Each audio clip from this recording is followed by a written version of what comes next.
Assalamualaikum warahmatullahi wabarakatuh. Perkenalkan, nama saya Nur Amelia dengan NIM F521240117. Pada kesempatan kali ini, saya akan memaparkan hasil studi kasus yang berfokus di wilayah saya, yaitu Morowali, Sulawesi Tengah. Nah, Morowali ini dikenal luas sebagai pusat industri tambang nikel terbesar yang ada di Indonesia, yang dimana memiliki peran penting dalam perekonomian nasional. Namun, di balik potensi tersebut terdapat berbagai tantangan, salah satunya mulai dari kondisi masyarakat, adanya potensi bencana, hingga terdampak pada lingkungan. Untuk potensi bencananya, kegiatan pertambangan nikel di Morowali memiliki dampak positif dan dampak negatif tentunya. Dari sisi positifnya itu, sektor tambang meningkatkan pertumbuhan ekonomi daerah dan memberikan lapangan pekerjaan yang banyak. Namun di sisi lain terdapat beberapa potensi bencana, di antaranya yang pertama, terjadinya kerusakan lingkungan, yang kedua, adanya tanah longsor, dan yang ketiga, terjadinya pencemaran udara. Untuk kerusakan lingkungan, aktivitas tambang ini menyebabkan adanya pembukaan lahan dalam skala yang besar, mengakibatkan berkurangnya tutupan hutan dan hilangnya habitat alami. Tanah longsor.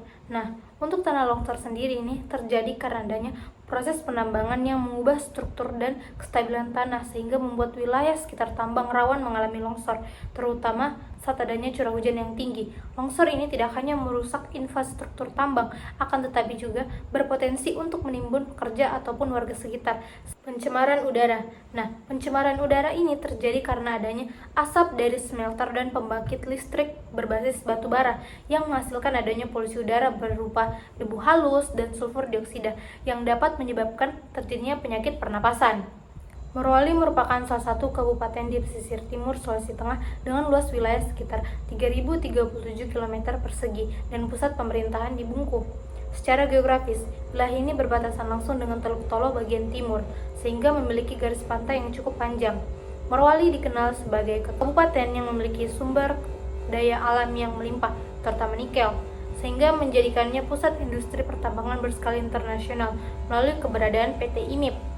Selain tambang, sektor lain seperti hutan, pertanian, dan perikanan juga berperan penting bagi masyarakat yang ada di Morowali.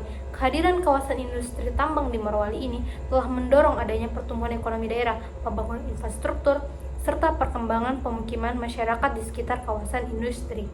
Berdasarkan perkiraan data kependudukan, jumlah penduduk Morowali didominasi oleh kelompok usia produktif 15-64 tahun, sekitar 125.000 jiwa, yang menjadi tulang punggung pembangunan daerah. Kelompok usia anak-anak mulai dari 0 sampai 14 tahun berjumlah sekitar 60.000 jiwa sebagai generasi penerus. Sedangkan penduduk lanjut usia atau 65 tahun ke atas sekitar 35.000 jiwa yang memerlukan perhatian khusus dalam kesejahteraan. Komposisi ini menunjukkan bahwa Kabupaten Morowali memiliki modal demografi yang besar, sehingga perlu dikelola dengan adanya perencanaan yang baik agar semua kelompok usia dapat diberdayakan secara optimal. Mata pencarian masyarakat Morowali sebagian besar bertumbuh pada sektor tambang dan industri yang menyerap adanya sekitar 45% tenaga kerja. Seiring dengan berkembangnya kawasan PT IMIP sebagai pusat industri nikel nasional, di samping itu ada sekitar 30% penduduk masih bergantung pada sektor pertanian, yang menunjukkan bahwa aktivitas bercocok tanam dan pengelolaan lahan masih menjadi bagian penting dari kehidupan masyarakat lokal. Sementara itu, sekitar 15% penduduk bekerja di sektor perikanan yang erat kaitannya dengan potensi pesisir laut Morowali, dan sisanya sebanyak 10% itu tersebar di sektor perdagangan, jasa, maupun pekerjaan informal. Komposisi ini menggambarkan adanya pertanian dan perikanan tetap memiliki peran vital dalam menjaga ketahanan pangan serta keberlanjutan ekonomi masyarakat yang ada di Morowali. Secara keseluruhan, Kabupaten Morowali ini memiliki potensi besar dalam pembangunan daerah berkat dominasi penduduk usia produktif dan beragamnya sektor mata pencaharian, terutama tambang dan industri yang kini menjadi tulang punggung perekonomian di daerah sana. Demikian presentasi yang dapat saya paparkan. Kurang dan lebihnya mohon dimaafkan. Assalamualaikum warahmatullahi wabarakatuh. Terima kasih Bapak.